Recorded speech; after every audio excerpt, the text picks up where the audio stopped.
Hello students, स्वागत है आप सभी का हमारे इस channel DNS day night study में। बच्चों, आज से हम लोग यहाँ पे शुरू करने वाले हैं हमारा यूनिट सेवेंथ जो है किस बारे में है ये बता दूं। सबसे पहले यूनिट सेवेंथ में बच्चों हम लोग यहाँ पे पढ़ने वाले हैं डिजीज और उसके कंट्रोल पे। मतलब कि यूनिट जो आपने इससे पहले पढ़ा था, सेवेंथ का पहला जो यूनिट था, यूनिट सिक्स्थ जो था, वो इस बारे में था कि एक कोई भी पैथोजन है, पैथोजन हम उसको बोलते हैं जिससे डिजीज होता है। तो उससे होने वाले डिजीज कैसे होते हैं, उनकी कैसी साइकिल चलती है, इन चीजों के बारे में हमने यूनिट सिक्स्थ में पढ़ा था। यूनिट सेवेंथ जो है वो इस बारे में है बच्चों कि कैसे ये डिजीज जो है वो फैलती है, किस तरह से वो प्लांट्स के अंदर देखने को मिलेगा, कैसे आप पहचानेंगे कि वो डिजीज लगी है, और साथ में उसका कंट्रोल देखेंगे, मतलब कैसे उस डिजीज को रोका जा सकता है जब वो प्लांट्स पे होंगे। तो डिजीज और कंट्रोल, यही चीजों को आपको पढ़ना है हमारे यूनिट सेवेंथ में। और इसमें आप अगर अपने सिलेबस में देखेंगे तो आपको बहुत सारे अलग अलग डिजीज के नाम मिलेंगे और जिनके वजह से वो डिजीज होता है, कैसे उनकी डिजीज की साइकिल चलती है, और ये सारी चीजें हम लोग इस यूनिट में जानेंगे एक एक करके। तो जो सबसे ज्यादा होने वाले प्लांट्स में डिजीज होते हैं उन्हीं से शुरुआत करेंगे हम इस यूनिट की। और यूनिट सेवेंथ में जैसे हम लोग देखेंगे early blight of potato, late blight of potato, citrus canker, ये सब कुछ ऐसे पॉपुलर डिजीज हैं जो हमेशा प्लांट्स में लगते हैं। तो हमें ये बहुत ज्यादा जानना जरूरी है कि ये जो प्लांट्स हैं ये कैसे इनके ऊपर इन डिजीज का अटैक होता है, कैसे, क्योंकि जब हम ये जान लेंगे बच्चों कि कैसे इनका अटैक हो रहा है प्लांट्स पे, तो हम ये भी जान लेंगे कि इसका हम कंट्रोल कैसे कर सकते हैं, इससे बचा कैसे जा सकता है। तो यही चीज है बच्चों जो आपको यूनिट सेवेंथ में पढ़नी है। आइए इसको शुरू करते हैं। ठीक, चलिए सबसे पहले बच्चों हम लोग को यहाँ पे जो डिजीज पढ़नी है वो है अर्ली ब्लाइट ऑफ पोटैटो। ठीक, अर्ली ब्लाइट ऑफ पोटैटो क्या है? ये एक डिजीज का नाम है और इस किसके वजह से होता है और क्या इसके सिम्टम्स हैं, मतलब अगर ये डिजीज लग गया प्लांट पे तो उस डिजीज पे क्या क्या सिम्टम्स दिखेंगे। उसके साथ साथ हम आगे देखेंगे कि इसकी डिजीज की पूरी साइकिल कैसे चलती है। जैसे आपने यूनिट थर्ड पढ़ा, यूनिट फोर्थ पढ़ा, तो उसमें आपने क्या समझा? उसमें आपने ये देखा कि किस तरह से ये जो पूरा कोई भी एल्गी है, कोई भी फंगस है, वो अपनी साइकिल को कैसे चलाता है। तो अगर मैं यहाँ पैथोजेंस की बात कर रही हूँ तो पैथोजेंस तो यहाँ पे भी कुछ भी हो सकते हैं, फंगस भी हो सकता है, वायरस भी हो सकता है, बैक्टीरिया भी हो सकता है। तो इनकी भी तो अपनी एक साइकिल चलेगी, तो इसमें हमें इनका लाइफ साइकिल भी पढ़ना जरूरी है और फिर हम इनके प्रिवेंटिव मेजर्स या इनके कंट्रोल को देखेंगे। ठीक है, चलिए तो सबसे पहले अर्ली ब्लाइट ऑफ पोटैटो जो ये डिजीज का नाम है, सबसे पहले ये जान लेते हैं कि ये किसके वजह से होता है, ऑर्गेनिज्म क्या है। तो इसको हम लोग जिसकी वजह से होगा ना बच्चों, इसको हम लोग कहते हैं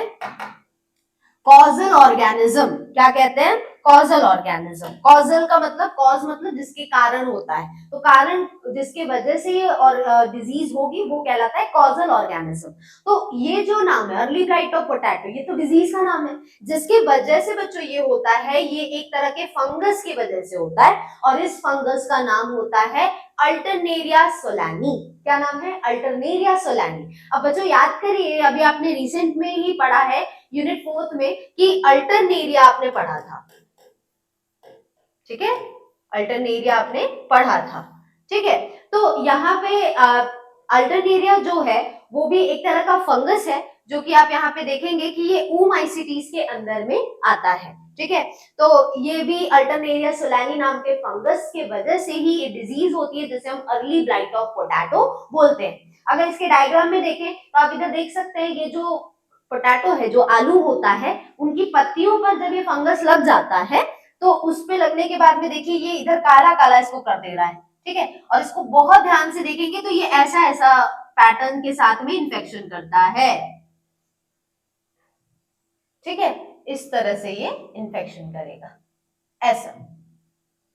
तो इस तरह से ये लीजन्स देखने को मिलते हैं, एक पैटर्न देखने को मिलता है जब भी ये इन्फेक्शन करते हैं। अब ये जो डिजीज है ये देखिए किस पे अटैक करेगा, आलू के किस किस पार्ट पे अटैक करेगा। तो इसमें देखिए आलू की जो पत्तियां होती हैं, आलू के जो स्टेम्स होते हैं और साथ में इनका जो ट्यूबर होता है, ये सब पूरी तरह से, और ये सब इसका क्या न कहीं जो ये अटैक करते हैं उसके वजह से जो उत्पादन हो रही है वो कम हो जाती है, यील्ड कम हो जाती है, ट्यूबर की साइज छोटी हो जाएगी। ट्यूबर कैसे कहा गया बच्चों? पोटैटो को कहा गया है। इसकी जो एक्चुअल में जो वेजिटेबल है, जो आलू है, उसको ट्यूबर कहा जाता है। तो ट्यूबर जो है यहाँ पे उसकी साइज छोटी हो जाती है और उसके अलावा यहाँ पे ट्यूबर्स जो है वो बहुत ज्यादा स्टोरेबिलिटी जो है, मतलब ट्यूबर्स जो होते हैं उसके अंदर खाना स्टोर है ना, कार्बोहाइड्रेट्स है बच्चों, है कि नहीं। अब ये जो स्टोर करने की क्षमता ये भी कम हो जाती है जब इस फंगस का अटैक इस पोटैटो पे लगता है। उसके साथ में क्वालिटी जो है वो सबके साथ में भी काफी ज्यादा दिक्कत करता है ये। तो ओवरऑल देखा जाए तो अल्टरनेरिया सोलानी जो होता है ये पूरी तरह से ये इस पोटैटो के ऊपर ये जो डिजीज करता है, अर्ली ब्लाइट इसको कहा जाता है पोटैटो, इसकी वजह से प्लांट की पूरी प्रोडक्टिविटी को खत्म कर देता है। ठीक, सबसे पहला सिम्टम जो है अर्ली ब्लाइट पोटैटो का, सिम्टम्स की बात कर लेते हैं कि कैसा ये देखने में होता है। अगर हमें ये पहचानना है कि हाँ हमारा जो आलू की खेती हुई है इसमें अर्ली ब्लाइट ऑफ पोटैटो जो है वो डिजीज लगी है, अल्टरनेरिया सोलानी की वजह से लगी है, तो कैसा ये देखने में होगा। तो ये हमेशा छोटे छोटे, ये देखिए सर्कुलर या इरेगुलर डार्क ब्राउन से लेके ब्लैक कलर के धब्बे जैसे, ये स्पॉट जैसे दिखते हैं। ठीक है, और ज्यादातर ये हमेशा याद रखिएगा कि जो पुरानी लीव्स होती है उनपे ये ज्यादा देखने को मिलता है। अब पुरानी लीव्स क्या होती है बच्चों, जैसे कोई भी प्लांट है जब वो उगेगा तो उसमें क्या होता है, सबसे पहले नई लीव्स आती है और नई लीव्स होती है, उसके बाद वो पुरानी होती है, फिर नई लीव्स आती है। तो कई बार ऐसे कुछ फंगस होते हैं जो कि नई लीफ पे अटैक करेंगे, बट ये वाला जो फंगस है अल्टरनेरिया सोलानी, ये क्या करेगा, जो ऑलरेडी पुरानी पत्तियां हैं जो कि बड़ी हो चुकी है उस पे इसका अटैक पहले देखने को मिलता है। ठीक, और इनिशियल साइड में मतलब कि शुरुआती समय में लीजन्स देखने को मिलते हैं यंग, और ये लीफ के यंग लीव्स पे आपको ये देखने को मिलेंगे। तो ऐसा नहीं है कि अटैक जो नई लीव्स है उस पे नहीं होता, उस पे भी अटैक होता है, और इस तरह का जो पैटर्न है वो आपको देखने को मिलेगा, चाहे ये पूरी तरह से सर्कुलर भी हो सकते हैं या पूरी तरह से लीव्स जो है ये पूरी तरह से ऐसे एक्सपैंडेड रहेगा। ब्राउन स्पॉट मतलब ब्राउन ब्राउन कलर के धब्बे इस पे देखने को मिलेंगे। अब फर्स्ट लीजन जो होता है, पहला जो धब्बा होता है, ये 2 से 3 डेज के लिए रहता है। ठीक है, 2 से 3 दिन में आपको ये दिखेगा, first lesion appear about 2 to 3 days. अब जब भी इन्फेक्शन लगा है उसके 2-3 दिन बाद में आपको इसका ये इस तरह के धब्बे इस पत्तियों पे देखने को मिलते हैं, और आगे चल के ये स्पोरुलेशन जो है वो पूरी तरह से होगा। ये स्पोरुलेशन क्या होता है बच्चों, स्पोर्स प्रोड्यूस करने की क्षमता। और अभी मैंने ऑलरेडी यूनिट 4 पढ़ाया है, फंगस पढ़ाया है, उसमें मैंने बताया है कि जो स्पोर्स है वो स्पोरेंजियम के अंदर बनते हैं, और फंगस को अगर इन्फेक्शन करना है, किसी पे अटैक करना है, मतलब इसको अपने स्पोर्स वहां पे डालने हैं, तो ये स्पोरुलेशन करेगा, और आगे स्पोरुलेशन करने के बाद में ये पूरी पत्तियों पर ऐसे इस तरह से ये बिछ जाएगा। ठीक है, और लीजन्स जो है वो आपको मतलब वो जो धब्बे हैं, स्पॉट्स हैं जो कि ब्राउन से लेके ब्लैक कलर के दिख रहे हैं, ये आपको 3 से 5 दिन बाद आपको देखने को मिलेगा जब इन्फेक्शन होता है। तो ये देखिए ये जो पत्तियां, इसको और मैंने ऐसा जूम इन कर दिया है। अब आप इस पे देखेंगे बच्चों तो ये पैटर्न आपको दिख रहा होगा लीजन्स जैसा, तो आप खुद भी चाहे तो इस डिजीज को पहचान सकते हैं, है ना। ये देखो ऐसा ऐसा पैटर्न देखने को मिल रहा है, ऐसा है। ठीक है, अब ये देखिए शुरुआत में ऐसा ब्राउन है, जब ये और धीरे धीरे और अटैक इसका बढ़ेगा तो ये ब्लैक कलर में भी कन्वर्ट हो सकता है। अगर यही देखा जाए आलू पे ये कैसा दिखता है, तो ये देखिए आलू के ऊपर अगर जैसे आलू हो चुका है, ट्यूबर है जैसे ये, तो इस पे अगर हो चुका है तो देख रहे हैं ये इसके ऊपर स्पॉट कैसा दिख रहा है, काला काला दिख रहा है, तो ये क्या है, अल्टरनेरिया सोलानी है, ये फंगस का अटैक इस आलू पर भी दिख रहा है। ठीक है, तो मतलब ऐसा नहीं है फ्रूट्स वेजिटेबल को होने नहीं देगा, होने देगा, लेकिन उसको कहीं ना कहीं हर तरह से खराब करने पे तुला रहता है। तो ये कुछ कॉमन डिजीज है जो आलू वगैरह की खेती करते हैं तो उनमें देखने को मिलता है। तो ये एक बात हो गई दो चीजों के बारे में कि इनका कॉजल ऑर्गेनिज्म क्या है और इनके सिम्टम्स क्या दिखते हैं। आगे आते हैं तो इनका डिजीज साइकिल हमारे सामने आता है। ये डिजीज साइकिल जो है, इस डिजीज साइकिल में देखा जाएगा कि किस तरह से ये अपना इन्फेक्शन फैलाते हैं। ठीक है, तो सबसे पहला इन्फेक्शन जो है वो पोटैटो के फोलिएज पे होता है। फोलिएज का मतलब बच्चों होता है जो फ्लावर पार्ट होता है, ठीक है, या तो कह लो लीव्स पार्ट होता है, तो ये फोलिएज पे ज्यादा देखने को मिलेगा आपको by alternaria solani. A dot लगा है मतलब ए से इधर अल्टरनेरिया है, alternaria solani is caused by inoculum, ये इनोक्युलम होगा जो कि इसे मिलेगा, एक मिनट, हाँ, तो ये इनोक्युलम इसको मिलता है। और ये इनोक्युलम क्या है बच्चों, ये इनोक्युलम का मतलब होता है, यहाँ पे ये देखिए इनोक्युलम आपको वर्ड मिलेगा, कुछ ऐसे टेक्निकल टर्म आपको इस यूनिट में मिलते रहेंगे समय समय पे, और उसका मीनिंग जानना आपको जरूरी है। तो इनोक्युलम का यहाँ पे मतलब होता है कि किस तरह से जो इन्फेक्शन था वो टारगेट प्लांट पर पहुंचा। ठीक है, तो जैसे मैं कहूं कि ये जो पार्ट है यहाँ तक पहुंचा, तो इसको हम कहेंगे कि इनोक्युलम से पहुंचा, बाय इनोक्युलम, जो कि कहां से आ रहा है, फ्रॉम अदर इन्फेक्टेड होस्ट। अब ये अदर इन्फेक्टेड होस्ट क्या है, अदर इन्फेक्टेड होस्ट का मतलब है कि अगर मैं कहूँ कि 2-3 पोटैटो के प्लांट लगे, उनमें 3 प्लांट में से एक पे इन्फेक्शन है, तो वो क्या कहलाएगा, वो कहलाएगा इन्फेक्टेड प्लांट, इन्फेक्टेड होस्ट कहलाएगा। और उससे वो इन्फेक्शन जो है, वो जो 2 और बचे हैं पोटैटो के प्लांट, उन पे भी वो इन्फेक्शन हो सकता है। तो जहां से वो जा रहा है इन्फेक्शन और नए हेल्दी प्लांट पर अटैक कर रहा है, तो वहां से जहां से निकल रहा है उसे हम बोलेंगे कि वो आपका इनोक्यूलम की तरह काम करेगा, क्योंकि वहां से इन्फेक्शन फैल रहा है। तो एक इनोक्यूलम की तरह इधर वर्क करेगा, जो कि ओवरसीज और इन्फेक्टेड प्लांट, और ये आगे चल के जो कि दूसरे जो इन्फेक्टेड प्लांट है उनसे वो निकल कर हेल्दी प्लांट पर ये इनोक्यूलम के फॉर्म में जाता है, अटैक करता है। ओवरविंटरिंग स्पोर्स आपको इधर देखने को मिलेंगे।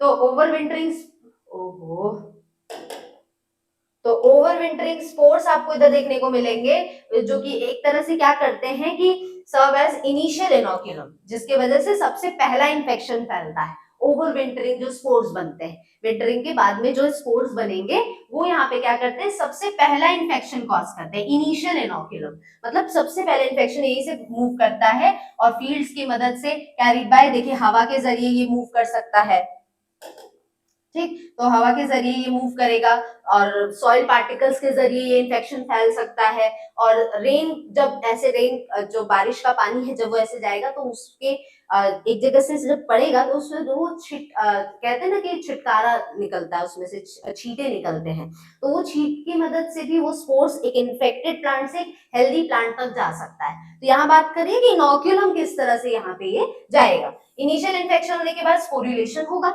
मतलब पहली बार ये हो गया कि इन्फेक्टेड प्लांट से हेल्दी प्लांट तक वो जो स्पोर था वो पहुंचा। अब इसके बाद में यहाँ पे क्या होगा, स्पोरुलेशन होगा। अब स्पोरुलेशन का मतलब है कि स्पोर्स बनेंगे, और स्पोर्स बनने का मतलब क्या हुआ कि अब जाके, अभी तक इन्फेक्शन गया था, अब इन्फेक्शन जो है वो फैलेगा।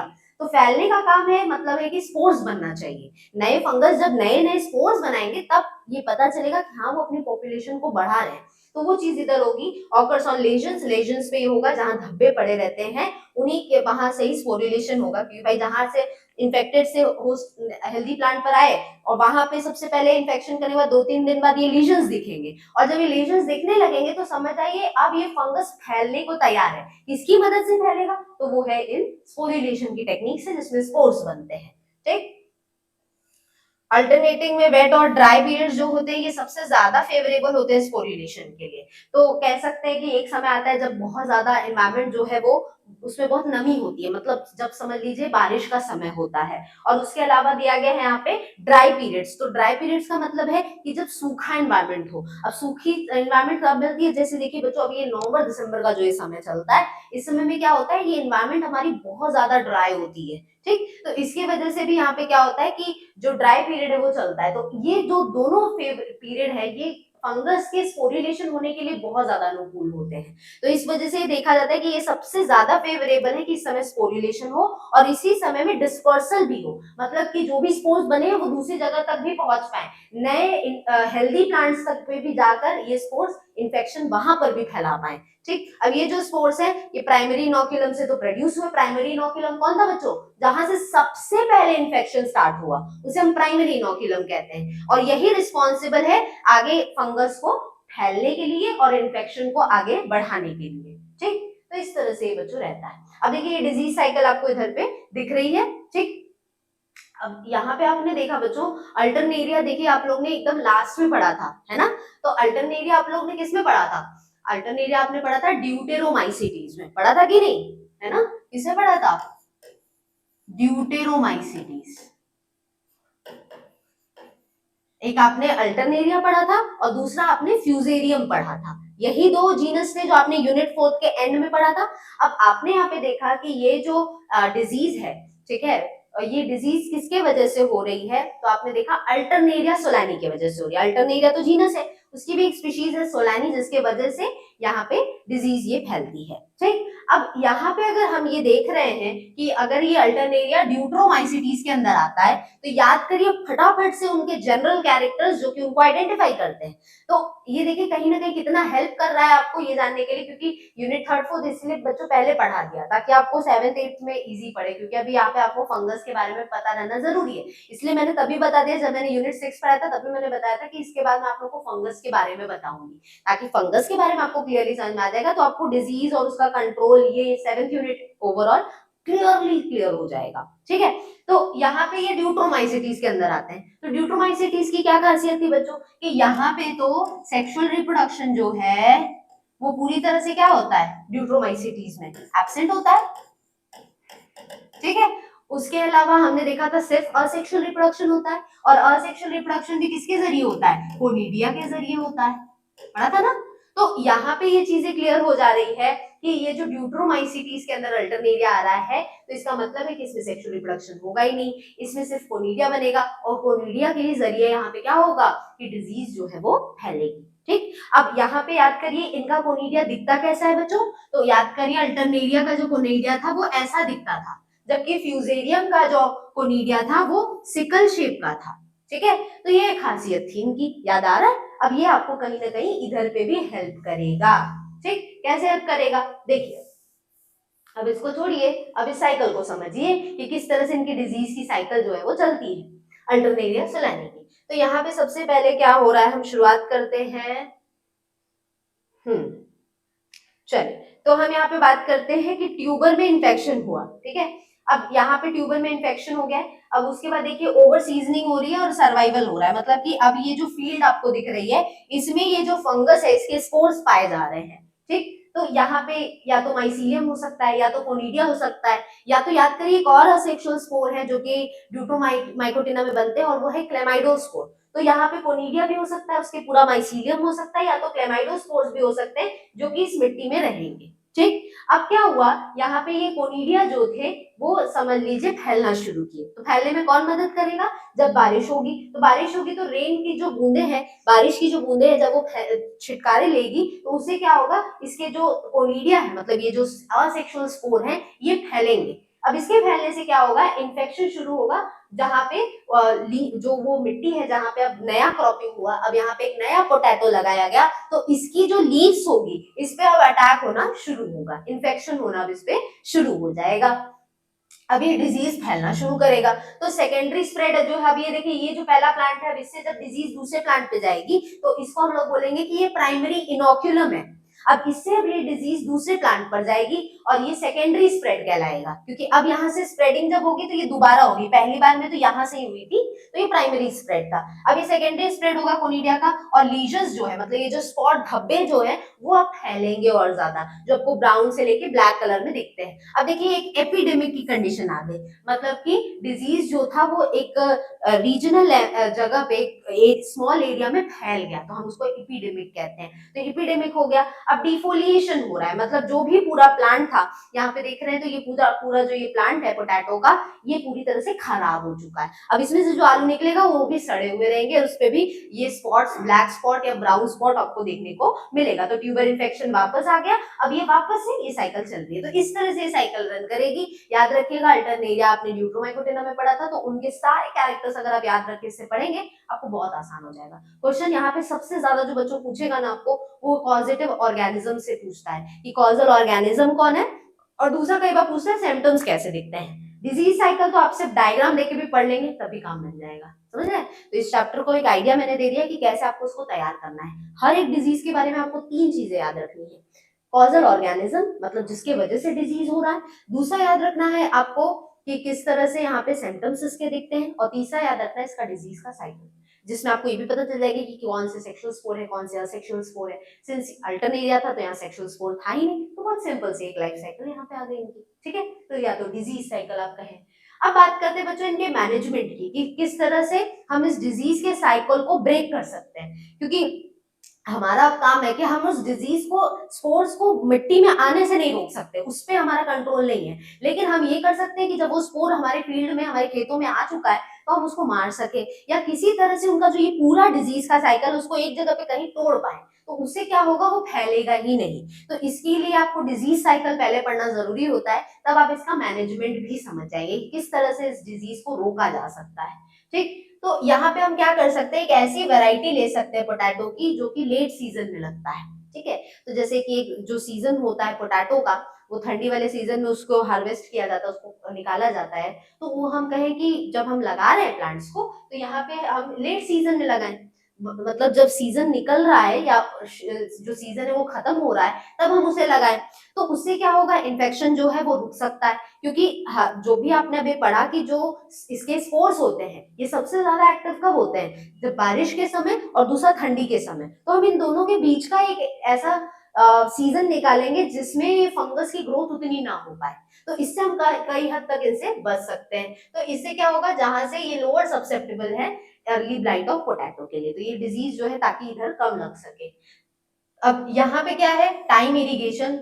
तो इरिगेशन जो साइन है, टू मिनिमाइज लीफ वेटनेस। तो हमें यहाँ पे क्या करना है कि इरिगेशन का मतलब होता है बच्चों सिंचाई, पानी डालना ना प्लांट्स में, तो ये जो इरिगेशन का टाइम है इसको कम कर सके, ताकि इससे क्या है, जो पत्तियां हैं वो बहुत ज्यादा गीली ना रहे, वेटनेस ना आए, और जिससे कि क्या हो सकता है क्लाउडी वेदर में, और इससे क्या होता है सफिशिएंट टाइम मिलेगा कि जो भी पत्तियां हैं वो सूख जाए, और सूखने से क्या होगा कि यहाँ पे आसानी से ये पूरी तरह से बच सकते हैं इस डिजीज को कंटिन्यू करने में। नाइट्रोजन या फास्फोरस डेफिशिएंसी हमें रोकनी है, क्योंकि जहां ये एलिमेंट्स की कमी होती है मिट्टी के अंदर, ये क्या करता है, इस फंगस के स्पोर को बढ़ने में मदद करता है। तो हमें ये ध्यान देना है कि नाइट्रोजन या फास्फोरस की कमी ना हो। उसके अलावा यहाँ पे हम इन्फेक्शन का यहाँ पे ध्यान देंगे, scout fields regularly for infection beginning. जब प्लांट्स जो है यहाँ पे 12 इंचेस तक पहुंच जाए हाइट में, तो यहाँ पे अटेंशन देना चाहिए कि जो फील्ड्स हैं, और attention to the edges of the field, ये जहाँ पे प्लांटेड है potato to the previous year. अच्छा, अब जैसे कि सपोज करिए कि कोई प्लांट है जो कि इससे पहले वाली फील्ड में लगा, तो उससे क्या हुआ कि हमें ये ध्यान देना है कि जो हम नया पोटैटो लगाएंगे उससे और पुराने पोटैटो की फील्ड में जो दूरियां है वो प्रॉपर मेंटेन रहे, क्योंकि जहाँ पुराना पोटैटो लगा था ऑब्वियस ही बात है वहां पे इस अर्ली ब्लाइट ऑफ पोटैटो मतलब अल्टरनेरिया सोलानी के स्पोर्स पाए जा सकते हैं, तो उनसे हमें बच के रहना है। ठीक है, रोटेट फोलियर फंगीसाइड्स, हमें यहाँ पे ध्यान देना है कि हम समय समय पर वो केमिकल पेस्टिसाइड्स फंगीसाइड्स का इस्तेमाल करते रहें, जिससे फंगस जो है वो ग्रोथ ना कर पाए, मतलब एक तरह से केमिकल है ना जो फंगस की ग्रोथ को रोकते हैं, तो उन्हें फंगीसाइड्स कहते हैं। और यहाँ पे हमें वाइन्स वगैरह को जो है उसको मारना है। ठीक है, तो 2 से 3 हफ्ते पहले ही, जिससे हम यहाँ पे आराम से हार्वेस्टिंग जब कटाई करनी है जिस समय, उससे पहले ही हम इन वाइन्स को मार डालें। इसके अलावा हम यहाँ पे कर सकते हैं कि जो भी इंजरी हो रही है, जो घाव लग रहा है, स्किनिंग जो हो रही है हार्वेस्ट में, इसको अवॉइड किया जा सके, क्योंकि जहाँ पे भी अगर एक इन्फेक्शन, सपोज करिए कोई प्लांट है जिसमें इन्फेक्शन हुआ या कहीं इंजरी हुई, कट हुआ, तो उससे क्या हो सकता है वो स्पोर बहुत आसानी से उनकी बॉडी में तुरंत घुस सकता है। और रोटेट करना फील्ड्स को, ठीक है, rotate fields to non host crops for at least 3 years. तो हम ये कर सकते हैं कि कोई भी प्लांट है तो उसमें हम वो अलग से क्रॉप लगाएं जिनमें वो होस्ट नहीं लगता है, क्योंकि देखिए एक खासियत होती है ना किसी भी पैथोजन की कि वो बहुत स्पेसिफिक होता है। जैसे अल्टरनेरिया सोलानी है, सपोज करिए उसके स्पोर्स मिट्टी में पाए जा रहे हैं, तो ये बहुत स्पेसिफिक है कि जब इसको पोटैटो का प्लांट मिलेगा ये तभी इन्फेक्शन करेगा। तो हम यहाँ क्या कर सकते हैं इसको और ज्यादा हटाने के लिए, कि हम उस फील्ड में कुछ टाइम तक पोटैटो लगाएं ही ना, हम दूसरे ऐसे प्लांट्स लगाएं जिससे अल्टरनेरिया सोलानी के स्पोर रहे भी मिट्टी में तो भी वो हमारे प्लांट को डिस्ट्रॉय ना कर पाए। तो इस चीज का ध्यान, इस तरह से हम लोग यहाँ पे बच्चों इस डिजीज साइकिल को रोक सकते हैं। ठीक है, अब आते हैं बच्चों दूसरे डिजीज पे जो कि है लेट ब्लाइट ऑफ पोटैटो। अभी हमने पढ़ा अर्ली ब्लाइट ऑफ पोटैटो, अब हम पढ़ने वाले हैं लेट ब्लाइट ऑफ पोटैटो। तो लेट ब्लाइट ऑफ पोटैटो जो है, इसका सबसे पहले जान लेते हैं कॉजल ऑर्गेनिज्म क्या है, किसके वजह से लेट ब्लाइट ऑफ पोटैटो जो है ये होता है। तो ये सोलेनेशियस प्लांट्स में होता है, मतलब ऐसे प्लांट्स जो कि सोलेनेसी फैमिली में आते हैं, जैसे टोमेटो, पोटैटो, और इसमें ब्रिंजल आता है, इसमें आता है चिली, तो ये सारे प्लांट्स इसमें आते हैं। तो देखिए देखिए इसमें लिखा हुआ है जैसे पोटैटो, टोमेटोज, ठीक है, तो इन सब प्लांट्स में ये वाली डिजीज जो है वो लगती है, और ये ओमाइसीड्स के एक पैथोजन से होता है जिसे हम कहते हैं फाइटोप्थोरा इन्फेस्टेंस। याद रखिएगा बच्चों, सबका कॉजल ऑर्गेनिज्म सबसे इंपॉर्टेंट है। अब आपने याद रखा इधर अगर अर्ली ब्लाइट ऑफ पोटैटो जो है वो अल्टरनेरिया सोलानी से हो रहा था, जो कि एक क्या था, ड्यूटेरोमाइसीटीज था। या ड्यूट्रोमाइकोटिना के अंदर आता है। लेकिन फाइटोप्थोरा इन्फेस्टेंस जो है ये एक तरह से ओमाइसीड्स के अंदर आता है, मतलब ये एक तरह का लोअर फंगस की कैटेगरी में आता है। आई थिंक ये जीनस आपने यूनिट 4 में नहीं पढ़ा था, ठीक है। तो इसके बारे में भी जान लेते हैं, ओमाइसीड्स के बारे में, या तो दूसरे वर्ड में आप कहें तो आपने फाइकोमाइसीटीज पढ़ा था बच्चों, जाइगोमाइसीटीज वगैरह पढ़ा था, तो उन्हीं से कहीं ना कहीं मिलते जुलते इनके भी कैरेक्टर्स होते हैं, ओमाइसीड्स के ये अंदर आएंगे। देख लेते हैं ये कैसे सिम्टम्स दिखाते हैं जब भी इनका अटैक होता है किसी भी पोटैटो पे, ठीक है। तो यहाँ पे देखिए ये भी पोटैटो की पत्तियां हैं, ठीक है, इस पे भी देखिए डिजीज हो रहा है, लेकिन यहाँ पे देखेंगे तो लीजन्स नहीं है, यहाँ पे देखिए धब्बे जैसे हैं, इतने एरिया को इसने पूरी तरह से ब्राउन कर दिया है, ठीक है। तो ये देखिए इतना जगह पूरा जो है लीफ का ये गायब हो गया है, ठीक। तो इस तरह से ये डिजीज आपको देखने को मिलेगी पोटैटो के प्लांट्स पे, ठीक। जो सिम्टम्स है इस डिजीज का, इसमें देखेंगे कि छोटे छोटे गोल गोल स्पॉट से शुरुआत होती है इस डिजीज की, जो कि आगे चल के बहुत ज्यादा लाइट से लेके डार्क ग्रीन हो सकते हैं कलर में। तो कलर इनका थोड़ा अलग है, अर्ली ब्लाइट ऑफ पोटैटो का ब्लैक से लेके ब्राउन कलर था, इनका जो है light green dark green colour, ठीक है, ये कलर आपको देखने को मिलेगा। ये जो सिम्टम्स है ये विजिबल होता है लीव्स पे, जो कि लोअर साइड में पाए जाते हैं, मतलब निचले प्लांट का जो नीचे का हिस्से के लीव्स होते हैं उस लीफ पे ये डिजीज जल्दी देखने को मिलती है। जबकि आपने देखा अल्टरनेरिया सोलानी में क्या था बच्चों, कि वहां पे जो ओल्डर लीव्स थी, जो पुरानी हो गई लीव्स थी, उस पे पहले अटैक हो रहा था। यहाँ पे क्या है कि जो निचले हिस्से में जो लीव्स पाई जाएगी प्लांट के, उस पे जल्दी अटैक करेगा, जो कि धीरे धीरे शिफ्ट करेगा ऊपर की तरफ, लीफ की टिप की तरफ ये करेगा। मतलब कि ये कहीं ना कहीं कह सकते हैं कि डिजीज, अगर मैं कहूँ ये पूरी एक लीफ है, तो इस लीफ में ये जो डिजीज है वो यहाँ से शुरुआत होगी, और शुरुआत होते होते होते होते ये प्लांट इधर लीफ का जो ये टिप पोर्शन है यहाँ पे आके खत्म होगी। तो इस तरह से ये पैटर्न फॉलो करता है और इन्फेक्शन करता है, ठीक है। ये देखिए पोटैटो पे आपको इस तरह से दिखेगा, जबकि आपने अल्टरनेरिया सोलानी में क्या देखा, पूरा एरिया जो है काला पड़ गया। यहाँ पे क्या है, थोड़ा सा आपको ग्रीन देखने को मिलेगा, या थोड़ा सा रेड आप देख रहे हैं, यहाँ थोड़ा कलर जो है वो गायब हो गया है। तो इस तरह से आपको आलू पे देखने को मिलेगा जब ये फाइटोप्थोरा इन्फेस्टेंस इस पे लगेगा, ठीक है। आगे आते हैं, अब बात करते हैं डिजीज साइकिल की। और इसमें बच्चों ये सिंस ये फंजाई में आ रहा है, लोअर फंजाई में आ रहा है, तो इसमें यहाँ पे क्या होगा कि दोनों फेज चलेंगे इसकी पूरी साइकिल में, सेक्सुअल साइकिल भी चलेगी और सेक्सुअल फेज भी चलेगा। जबकि आपने इससे पहले जो पढ़ा अल्टरनेरिया सोलानी, वो ड्यूट्रोमाइकोटिना के अंदर था, और उसकी तो खासियत ही ये है कि उसके अंदर सेक्सुअल रिप्रोडक्शन जो है वो एब्सेंट है, लेकिन इनके अंदर दोनों चलेगा, तो इनकी लाइफ साइकिल थोड़ी सी कॉम्प्लेक्स बनेगी, ठीक है। तो सबसे पहले लेट और ब्लाइट ऑफ पोटैटो का डिजीज साइकिल की अगर बात करें, तो फाइटोप्थोरा इन्फेस्टेंस जान ही चुके हैं, इन्हीं की वजह से डिजीज लगता है, कॉजल ऑर्गेनिज्म यही है। और फिर इनके अंदर, इसके साइकिल के अंदर, डिजीज साइकिल में दो फेज आते हैं, पहला आएगा असेक्सुअल फेज और दूसरा आएगा सेक्सुअल फेज, ठीक। अब असेक्सुअल फेज की बात करें तो सबसे कॉमन है sexual mode of reproduction cycle के। इसमें यहाँ पे क्या होगा कि असेक्सुअल फेज में यहाँ पे जो भी स्पोरेंजिया है ये प्लांट के अंदर जाएगा विथ जूस्पोर्स की मदद से, और by forming a germ tube, ठीक है। तो याद रखिए बच्चों, आपने जूस्पोर्स जो है वो कहाँ पढ़ा था, ठीक है। तो जूस्पोर्स याद करिए, मैंने बताया था ये ऐसे तरह के स्पोर्स होते हैं जो मोटाइल होते हैं, जिनमें फ्लैजिला पाया जाता है। तो इनमें आपको जूस्पोर्स देखने को मिल सकते हैं, मतलब जो भी स्पोरेंजिया है, जिसके अंदर स्पोरेंजिया वो पार्ट होता है बच्चों फंगस का जिसके अंदर स्पोर्स बनते हैं, है ना, यही ना पढ़ा था, स्पोरेंजिया उसी को बोलते हैं। और जिस ब्रांच को होता है उसको स्पोरेंजियो फोर बोलते हैं। तो ये जो स्पोरेंजिया है इसी के अंदर स्पोर्स बनेंगे, और यही स्पोर्स जो है वो क्या यहाँ पे कहला रहे हैं, जूस्पोर। याद करिए मैंने जब जनरल कैरेक्टर फंगस का पढ़ाया था तभी मैंने ये चीज क्लियर की कि जूस्पोर हो गया, क्लेमाइडोस्पोर हो गया, कोनिडिया हो गया, ये सारे असेक्सुअल स्पोर हैं। तो याद रखिएगा कि जब हम बात करें फाइटोप्थोरा इन्फेस्टेंस की, तो इसमें जो असेक्सुअल फेज चलता है ये हमेशा कौन से स्पोर्स के जरिए चलेगा, जू स्पोर्स के जरिए चलेगा। या तो यहाँ पे एक जर्म ट्यूब भी बन सकती है, तो जू स्पोर याद रखिएगा कि ये इनके असेक्सुअल स्पोर है। जबकि अल्टरनेरिया सोलानी के कौन थे असेक्सुअल स्पोर, कोनिडिया। याद रखना है, यही सारे टॉपिक्स छोटे छोटे याद रखना है। इसमें देखिए दो बाइफ्लैजिलेटेड का मतलब दो फ्लैजिला वाले इस स्पोर में दो फ्लैजिला होता है, तो ये तो मैंने पहले ही बना दिया था कि जू स्पोर में दो फ्लैजिला होगा, जिनके पास सरवाइव करने की पोटेंशियल होती है जब बहुत बाहर का कंडीशन सूखा है तभी। ये सरवाइव कर सकता है 1 घंटे के लिए किसी भी ड्राई कंडीशन में, या तो बहुत ज्यादा क्लाउडी वेदर है, बहुत ज्यादा बादल छाए हुए ऊपर, तो भी ये सरवाइव करते हैं। जूस्पोर्स जो कि विच फॉल फ्रॉम द रेन, और जब बारिश होती है तब ये गिरते हैं, जब भी जो ये जूस्पोर्स है, क्योंकि इनके अंदर खासियत क्या है, फ्लैजिला है, तो बारिश का पानी आएगा तो ये आसानी से क्या करेंगे, मूव कर पाएंगे अपने से और दूसरे प्लांट तक ये पहुंच पाएंगे। ठीक है, और ये सिस्ट की बॉडी से, मतलब सिस्ट का मतलब होता है बच्चे ये वॉल, इसी के अंदर ना ढेर सारे जूस्पोर बनते हैं, और जब ये सिस्ट या वॉल जो है ये टूटता है, तब ये जितने बाइफ्लैजिलेटेड जूस्पोर हैं ये सब बाहर आ जाते हैं। ठीक है, और ये इन्फेक्ट करते हैं इनडायरेक्ट वे में। ठीक है, जो यहाँ पे स्पोरेंजिया है ये जर्म ट्यूब बनाएगा और इंडिविजुअल स्पोर्स जो है वो आगे उसकी तरह ही ये बिहेव करता है, और ये होस्ट बॉडी में डायरेक्टली घुस के जर्मिनेट करना शुरू करते हैं, या कह लो अपनी पॉपुलेशन को ग्रो कराना शुरू करते हैं। तो कुल मिला के आपको बच्चों इधर याद रखना है कि फाइटोप्थोरा इन्फेस्टेंस जो है उसमें जो असेक्सुअल फेज है वो किसके जरिए चलता है, जूस्पोर्स के जरिए।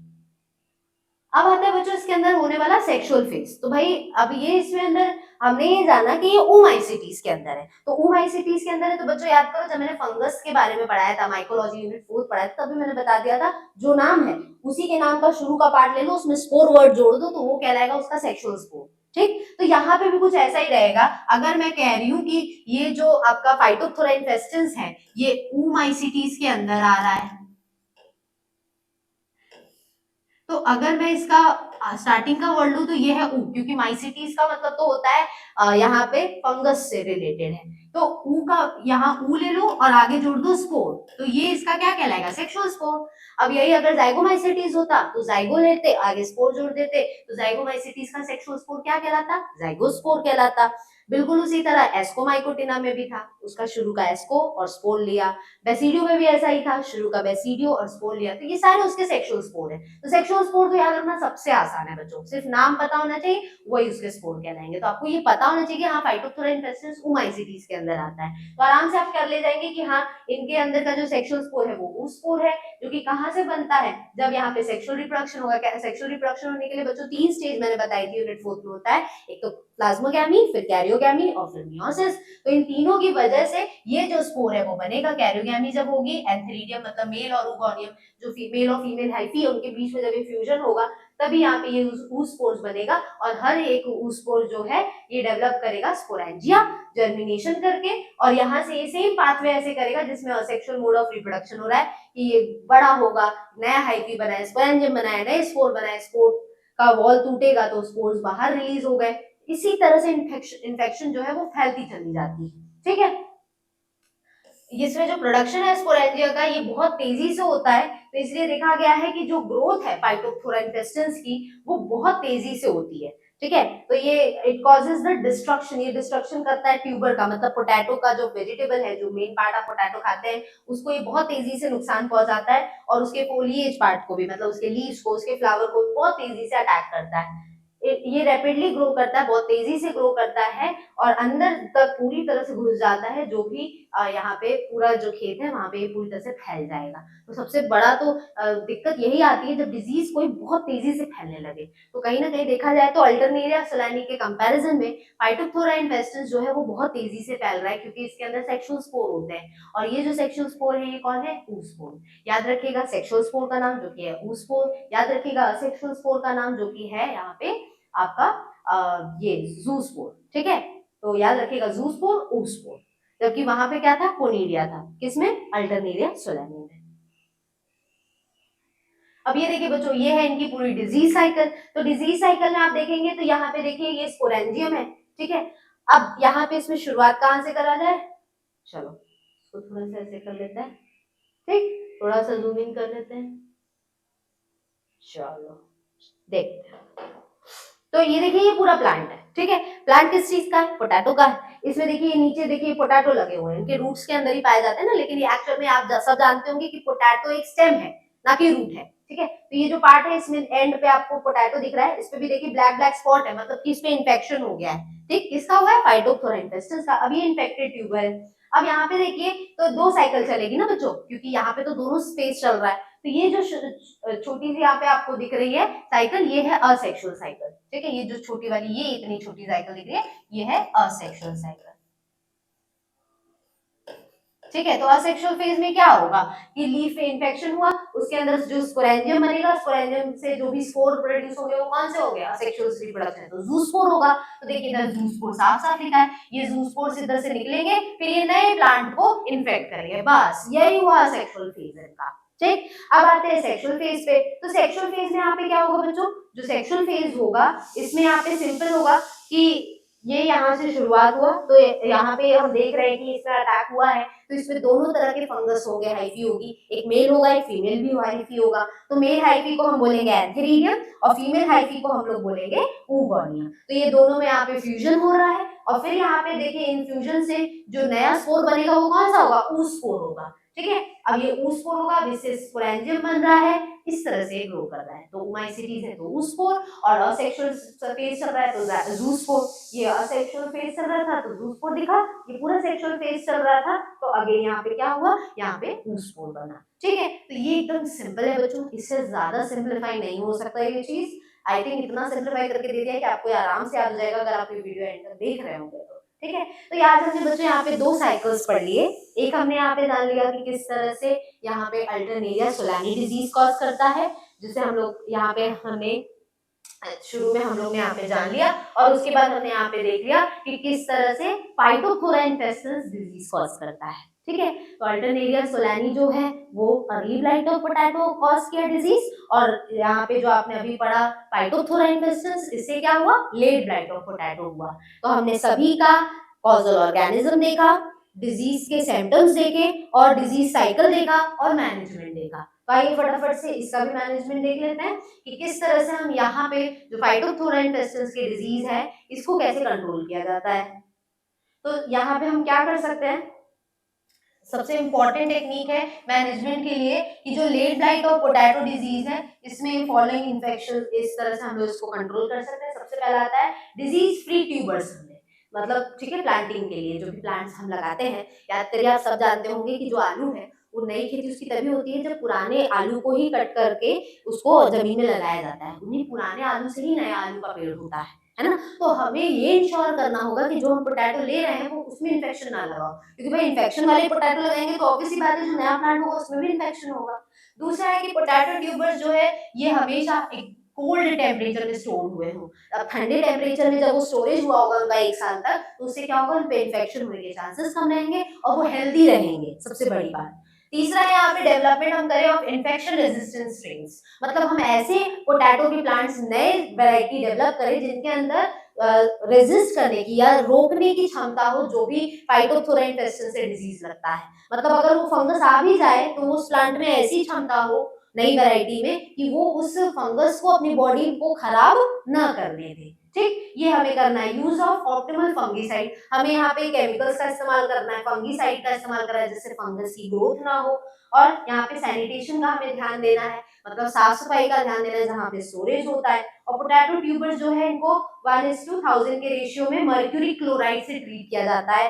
मर्क्यूरी क्लोराइड क्या है, HgCl। ठीक है, तो इससे सोल्यूशन से 90 मिनट्स के लिए इस सोल्यूशन में इनसे ट्रीट किया जाता है मर्क्यूरी क्लोराइड से, जो भी पोटैटो के प्लांट्स हैं जब इनको स्टोरेज के लिए डाला जाता है उससे पहले, तो ये काम किया जाता है। ये क्या करता है, मर्क्यूरी क्लोराइड क्या करेगा कि ये जो माइसीलियम होता है फंगस का उसको ग्रो नहीं करने देगा। ठीक, तो इस तरह से बच्चों यहाँ पे ये साइकिल चली।